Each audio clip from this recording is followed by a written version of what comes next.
I see the red light, so that means we're live.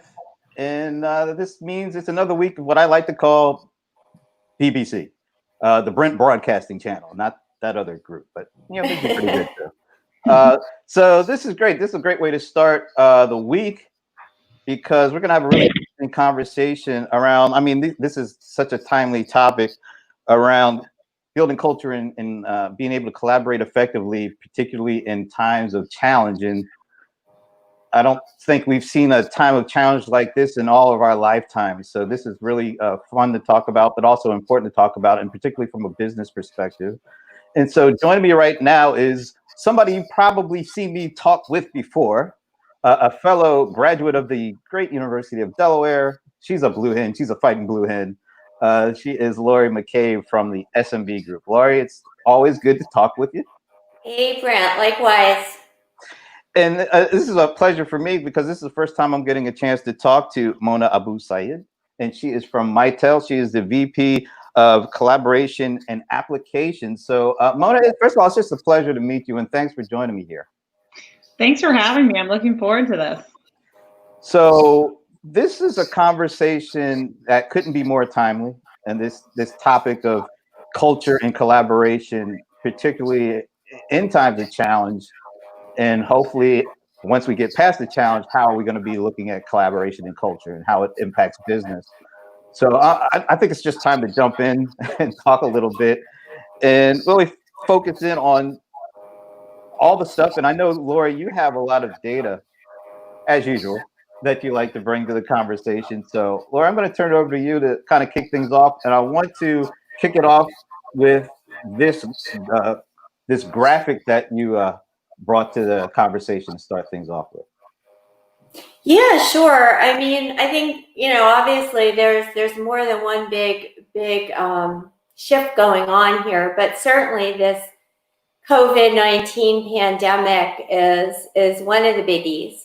And as we all know, it's really spurred a huge increase in this whole work from home trend. But I think it's good to keep in mind that work from home was really a rising phenomena before COVID-19, right? Up almost 50% in the US in the past 5 years. And obviously workers like it. A little over a third say, hey, they'd even take a little bit of a pay cut to work from home. And about a third say, I'm surprised it's only a third because I'm a person that loves work from home, but say they're happier in their jobs than on-site workers. So it's definitely been a trend that's been a rising trend for a while. And just looking at the next slide, in terms of small and medium businesses, which, as you know, is my passion, it's really not that new a phenomenon for SMBs either. About 74% had options for employees to work from home prior to this pandemic. But, in our research, we also asked what percent, and it was generally a pretty low percent, like maybe 10, 15%. So what's happened is, due to the mandates, it just spiked. It just went crazy. So, 80% of those that had work at home before expanded the options, obviously, to any employees they could. And over half of the ones that didn't have anything set up, put work from home into place. And I think the other really interesting thing is that this whole, in addition to work from home, that's here to stay, it's out of the bottle, so to speak. As you can see on the next slide, it's not this whole virtual collaboration, communication, all the things we're doing virtually is growing every which way in other ways too, virtual meetings and events. Nice. Telemedicine, I read something in my state here in Massachusetts. Telemedicine appointments for Blue Cross Blue Shield are up 5,100% since COVID-19, which is wow, right? And, the virtual real estate tours and job interviewing and onboarding and online education, there's probably a whole lot more I could think of, but you know, you get the point. So I think kind of virtual everything and being able to communicate and collaborate effectively, productively with engaged employees and engaged whoever, you know, customers, students, patients, it's just more and more important to get this right. And so I think it's here to stay. I'm not saying nobody's going to go back to the office, but a lot more things will be done virtually. So just a really, really important thing for small businesses to and medium businesses to kind of think about and fine tune and improve. It seems like it's right now, at least, the work from home is, when you look at from the kind of the perspective of digital transformation, it's more of a forced transition because they couldn't operate the way they normally could because they weren't able to. A lot of us were sheltering in place, so you couldn't get out and meet face to face. You couldn't go to the office. So are you seeing this work from home right now? It's a transition, but when will we see the transformation, when we start seeing folks work from home differently, do different things, as opposed to kind of doing the things that they couldn't do anymore? They had to go to work from home. Now, when we're going to see them just get creative and really take on new challenges, take on new business models beyond just being able to communicate effectively now? Well, I'll take a stab and then let Mona hop in, but I think it's already happening. I have a friend that works for a community bank, and right away they had to outfit everybody with new laptops. They had to get all the security stuff in place, and they do a lot more things virtually in their business. You know, gyms, my YMCA, doing virtual classes. So I think it's already underway, but I'm sure there's a lot of learning and a lot more to come. Mona, what do you think? Absolutely. I mean, I think the way I like to see what's happening right now is it's a key event in our lifetime. There's going to be before COVID and after COVID, right? And the ones that are going to survive are the ones that are going to be able to adapt to how business is changing, how people are changing, and then at the same time you have all these cultural implications. So I think I've seen a lot of businesses kind of already start transforming, especially small businesses, really transform how they're doing business. I have a key friend and mentor that is kind of really totally transforming her business. But the survival is, and when are we going to start seeing change? I think we saw change immediately. I think, though, as we kind of go into the next part of this is, all of these companies are going through different phases and how they're reacting and learning and kind of adapting. So that's where we're going to start to see some real change. So, I mean, initially companies started in the phase of reaction, right? They are like, okay, now what do we do? You had some companies, like you said, that were already prepared. So they immediately just kind of increased their licensing, increased their exposure to more employees in the organization, but others that had nothing in place to handle the change. And so there was a lot of emotions, a lot of change for a lot of people.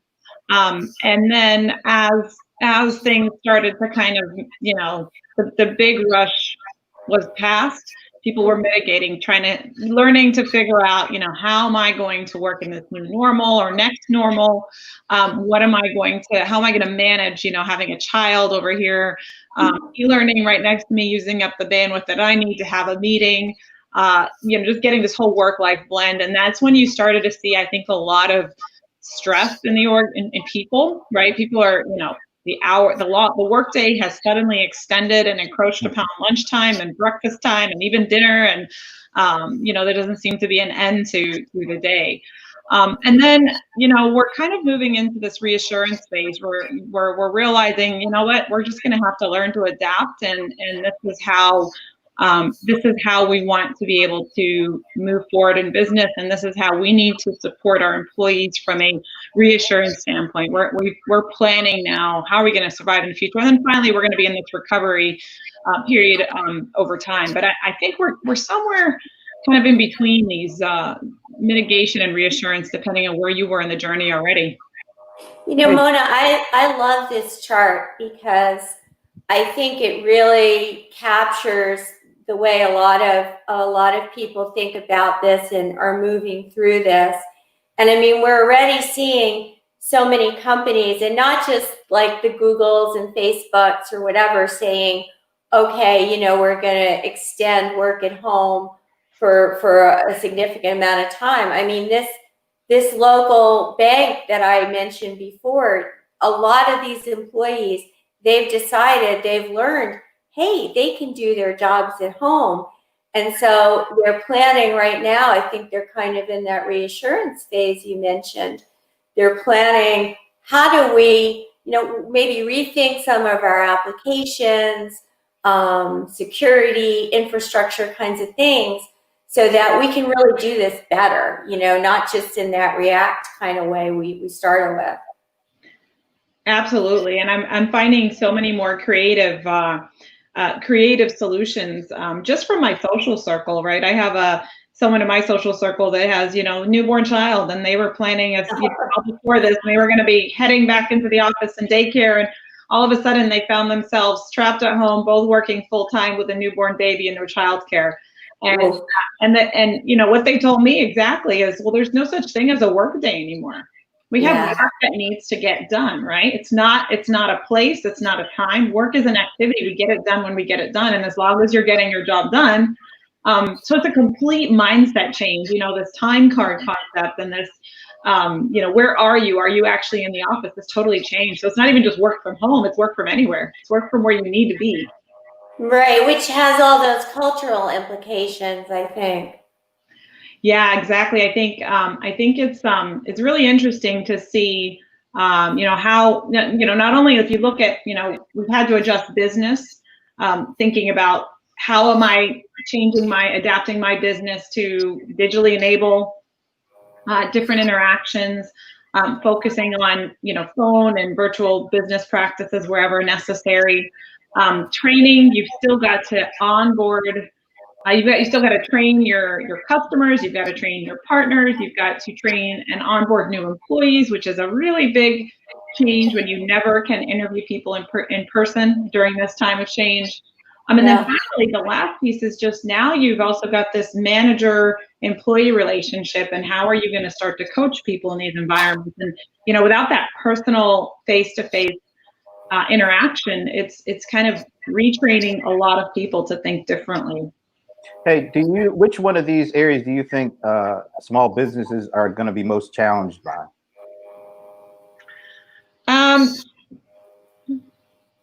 Let's see, which one do I think? I think the go-to-market motions, small businesses really rely on local traffic a lot, right? It depends. I guess it really depends on what kind of small business you're talking about. So I would say, depending on on what kind of market you're in, it would be different. What do you think, Laurie? Yeah, I agree. Obviously, if you're a business that relies on a physical location and physical services, I'm thinking of the hairdressers and you know, doctors and dentists and things like that.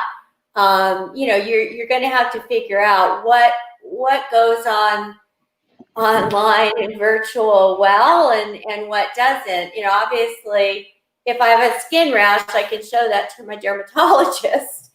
But if I'm having a heart attack, I really better call 911, get that ambulance, and shoot on over to the hospital. But I personally think that in a lot of businesses, the biggest challenge is going to be in the culture of, like you were saying, Mona, you know, it's not about how many hours I see you sitting at a desk now, right? It's got to be about really defining what are the outcomes for this employee and what can we do to help this employee achieve these outcomes that all like add up to what the business goals are. And I think in some businesses that comes naturally, but in others it's hard. You know, it's hard to trust, and trust is really going to be at the heart of all this. Trust in really good, you know, objectives and defined roles and goals. Yeah, absolutely. Actually, in the next slide, when we're talking about really the What I've really observed is the human connection and humanization, bringing back the human in what we're doing, humanizing work again, right? I think we kind of turned into robots at some point in time, and bringing it back to reality and bringing your whole self to work. But essentially now, as a leader in a business, you've got to start thinking about your employee and their whole self, right? Right. And in the past, where you may have been in the office or you had the handful of remote workers, they were kind of accustomed to being on their own, while not necessarily always feeling as engaged as they could be, because the majority were in the office. They were used to that. What I really like about what we've been through is that we've really evened the playing field. Now everybody's working from home, and now we all know what it feels like for those remote workers. So I think in the future, we're going to see a lot more empathy towards that type of environment, those people that are working alone. So video conference calls are key and critical to that. And then not just making it where it's just a video call. I've even observed over the last several weeks, and when we get into a call now, there's a little bit more of this human connection at the beginning, and even at the end when you wrap up early, and bringing some fun to it, whether it's playing a game or having a meeting theme and things like that. We also have to, again, making people not feel isolated, because we've evened that playing field. Everyone's felt it now. Everyone knows what it's like. You're sitting between four walls, or you're sitting out in the open area at home surrounded by other people, your new coworkers who are your family. And now you've got to, you can understand and empathize with those that are working from home permanently, and really kind of thinking about the people, right? And then obviously, as we reassure and move into this next phase, understanding what do we need to be successful? What defines success? What defines work and measuring outcomes? What are we going to, how are we going to measure that we are being successful? And how do you now interview employees differently to think about whether or not they're prepared to this type of work and life balance? Yeah. What about also, how do you make sure that the employees have the right skill sets and I guess the right cultural kind of fit going forward? Because it seems to me like customers are changing rapidly, and their expectations are changing rapidly. And now during the pandemic, and it'll carry over till after. So how do you make sure that you get the right mix of skill sets and kind of cultural fit going forward? Well, I mean, I think much like we did interviews in the past where you had them meet a variety of people one-on-one and in a team setting and a group setting, I think it's going to become imperative to continue with video interviews and see how they are able to react. I always have liked to, in the past, I've done interviews with people where I actually give them a problem to solve and ask them to present, because if the majority of your job is going to be to stand up and present on a problem you've just been introduced to a week ago, how are you now going to offline on your own do the research and come back with your thoughts and ideas and present to people you don't even know? So I think we're going to have to be a lot more creative about how we assess an individual's capability to solve problems without having that interaction directly, and be in this kind of environment. And I think there's a lot of several companies do use like personality and assessment tests and things like that. Yeah. I think to a degree that measures some things, but I really want to see, how are you going to react when you're on camera and you're talking to people that are not in the room with you? What is your body? Yeah. That's important. Yeah, it is important. And I think also it's important, obviously there are a lot of people that are shy or introverted. And I've had people say to me, I don't know how you can do that. I don't know how you can go on these videos or go talk in front of a group of people.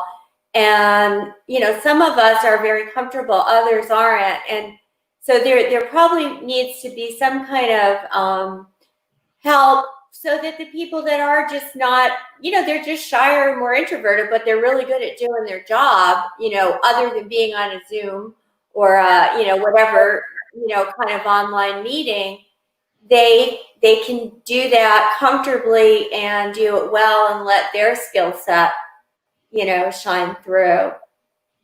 I think it's also a key piece of that is once you do bring the employees in, it really starts from the top. It's a culture that starts from the top. If you are in meetings where leaders are not turning their video on or they're scheduling, you're never going to get that adoption. You're never going to get that connection. But I believe, there's a balance to be had. I believe in the last few weeks, it feels like I've been on video calls from 7 a.m. to sometimes 6 and 7 p.m.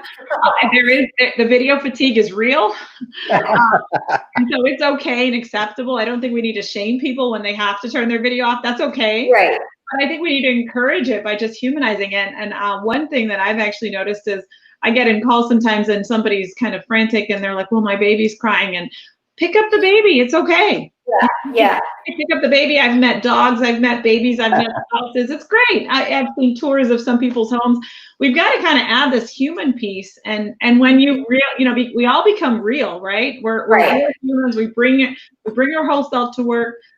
You build so much better collaboration as a team when you can identify with people and those connection points are real. So I know. I think you're right. People see you in your home, and I remember I was here and my significant other, Jeff, was in the other room and I had the camera pointed the other way. Anyway, he was like bringing laundry and folding it, it was Pacific time.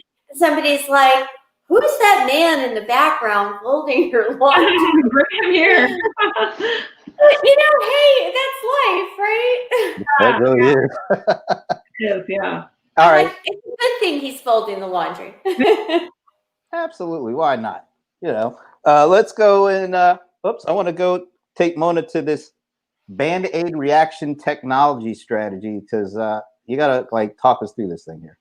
Yeah, of course. So I think when we were in the reaction phase and mitigation in some areas, people just kind of went with whatever they could find. You saw a number of people jump on free trials and free extended trials from different companies. They may be consumer grade. They might have been the lowest cost. Some people resorted to leveraging their own personal devices and ultimately disjointed technology to help enable people working from home. As we kind of progress into this mitigation and reassurance phase and really planning for the future, it's going to be really important that you look at the whole system. What is it you're trying to provide in your organization? You need a secure enterprise grade solution. There are solutions for that. That's what people are in business to do, is to look at the end-to-end collaboration. So Mitel, and shameless plug, right?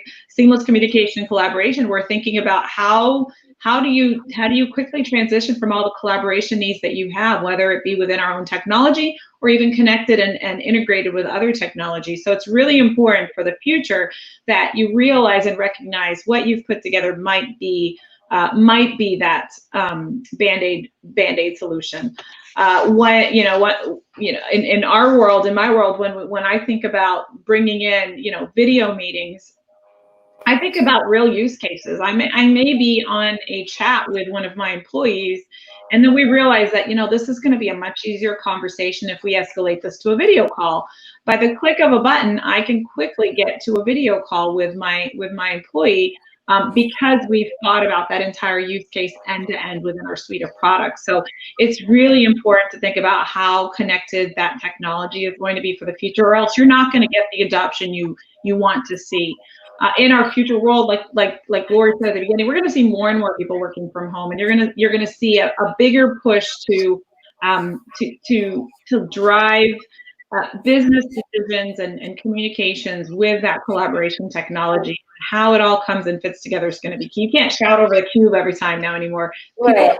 People, even hiring practices. I have to assume now that I'm no longer limited by city limits to hire. So how do I make sure that even if I decide to hire someone in Atlanta, how are they going to collaborate within our organization easily, and how I bring the right tools in place? So I just think that disjointed technology area is just key, because in that reaction phase, everybody got hold of some kind of free video conferencing service. But video conferencing isn't where communication and collaboration stop and end. You have all these other things you need to bring into the loop, and maybe even integrate some of that with some of the key business applications that people are using. Absolutely. So I think as people move through the phases that you're talking about, we know SMBs integration is one of their biggest challenges, but also one of their biggest goals. And they're going to be looking more for how we can make this all work together. So we're not jumping from here to here and having to sign in and sign out and go to this URL and that URL. And, our phone system, we want to have all that integrate because people and businesses are still using phones. So it does work better when it works together, no question. Yeah, the workflow is key. I mean, work doesn't get done, like you said, in silos. The workflow is key. We have integrations in our world that allow, a ticket coming into a ticketing system to pop into your chat window, and in your chat window, you can take that and disposition it to and assign it to somebody else. That's how work gets done. And if you're not thinking about those end-to-end use cases, then you're missing out on opportunities to help people work more productively. Nobody wants to be a slave to their email or a slave to whatever other communications we have. And so when you look at how it all comes together, you've got workspaces, you've got people that need to work together, and that there's the concept of a team working together that have joint tasks. But you may also be messaging and have SMS with external or messaging with external third parties, not within your four walls at the company. Telephony, how does telephony fit into it? How does video and how does file sharing? So, bringing all of these components together and thinking about the use cases that power your business are going to be key to driving a future-proof, seamless technology in the future. It doesn't drive everybody crazy because they can't remember their password to 7 different things. Right. Yeah. You're also seeing some of the big, huge players. There's some talk about, how Zoom is forcing some merger and acquisition opportunities for the big companies to integrate some of these technologies together. So interesting to see how that will play out. Key learnings and action steps. We always like this stuff. Yeah, so I think I think we've said it over and over. Remote working is definitely here to stay. It's not going away anytime soon. So we have to start thinking carefully about how we're prepared for that future, evaluate your business and your employees, and how are you going to enable them to be successful in the future. And those cultural, fortunately, I think our younger generations coming into the workforce and already are pretty accustomed to this digital world. Maybe the baby boomers are going to have a little bit harder time, but that's not across the board. I'm glad to see that, this is definitely coming across really well. So remote working will persist. We're all in a different point of the journey. You have to look at the people, process, and the technology to guide your strategy. There's no single answer, but there are answers, and there's a way for you to get through that journey. And there's people that can help you around that. No one's fully optimized, so think long term and look at the steps to get to the future that's going to allow you to be seamless. And as we've had to react in this, in our lifetime, probably the first time we've ever had to react in this way, we should not expect that this may be the last, right? So make sure that we have that playbook in place. And then, make sure technology, you are using it to facilitate how you run your business, and that you're not being a slave to it. And so looking at how your technology interacts and is not disjointed is definitely going to help people embrace it, make it a sustainable process moving forward, and enable good experiences across the board for your customers as well. Because at the end of the day, if you don't have satisfied customers, you don't have a business. All right. Do we have? Wow, we came to the end. So this is actually flowing so smooth. I was like, wow, this is some good stuff. So let's take a look at post-pandemic. We'll get past this. What is it going to look like from an SMB perspective? What is the environment going to look like? What are they going to need to? What are they going to have to operate in once we're actually past this? I think a hybrid work environment, that's got a lot more flexibility. Some workers may never come back to the office, and some may come back, on a more limited basis. Others may prefer to work in the office for some of the reasons Mona said. But we're going to have to accommodate a lot more flexibility in where work gets done. I mean, as I think we talked about, people have to be able to get their work done anytime, anywhere, on any device as necessary. So that is what I think will be the hallmark of the successful SMB. Mona? I think it's all of what Laurie said, and I want to reemphasize the role of leaders in driving the culture that is going to make it sustainable. Not only from a humanizing and making sure that you're building that empathy in leaders and thinking about the training and the onboarding and the facilitating of all of the environments that we have to deal with. But also from a technology standpoint and how we choose the technology that is going to make it sustainable. So it's a combination. I think you're absolutely right. There's going to be this emergence of a hybrid worker that, I'm one of them. I always have believed that it's great to be able to work from home, and it's definitely you're able to get your job done at home. But I've always preferred that forced separation of work and home.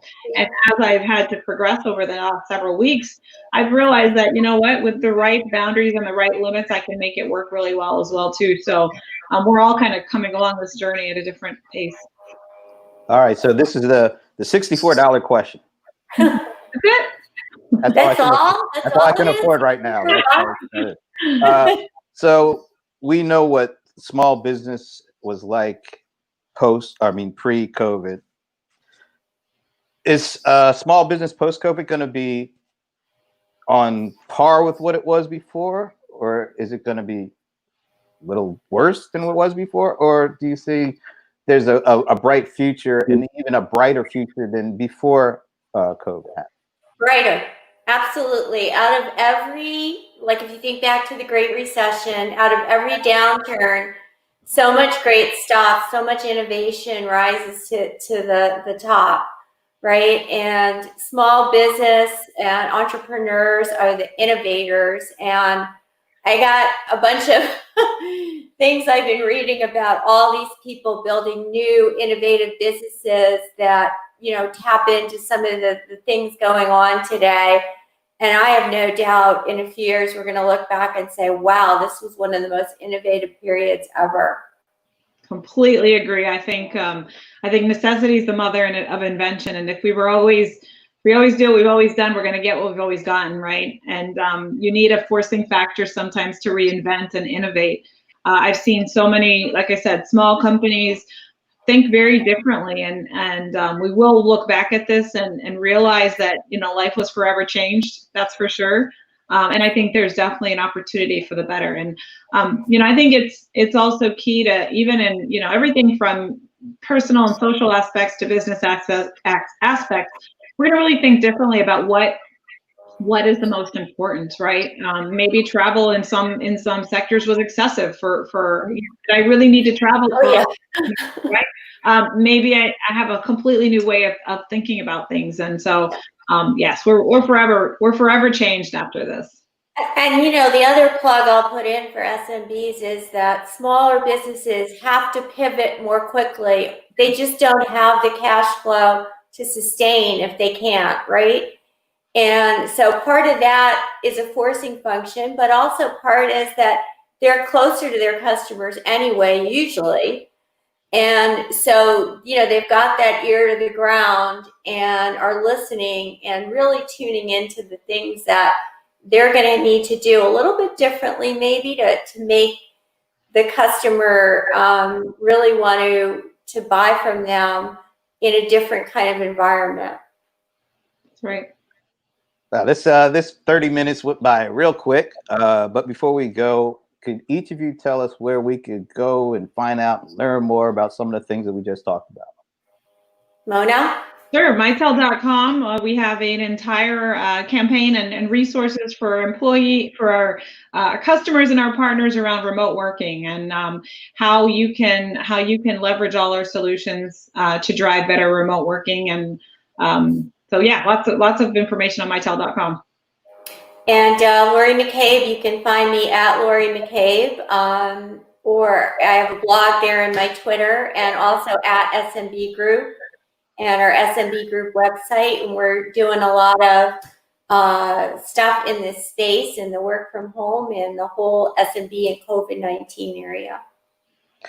Well, I'd like to thank both of you for joining me today, because this is a great conversation, and I always like when we can mix in some stats with some actually color to the stats, and start looking to the future and seeing. And I'm glad you guys said there's a positive, brighter future for small business, because I have a suspicion that a lot of folks are feeling a little apprehensive, but it's good to hear that you guys think we're going in the right direction. I'm going to join you. I'm going to say that I think. Yeah, gotta think outside the box right now. This is the time to think outside the box. That's absolutely right. All right. Well, thanks everybody for checking it out, and we will talk to you later. At least I'll talk to you later. I'd love to talk to them later too. So hopefully we'll all talk later together soon sometime. Thanks. Thanks, Brent. Thanks, Brent. Thanks, Laurie. Thank you. Bye. Bye.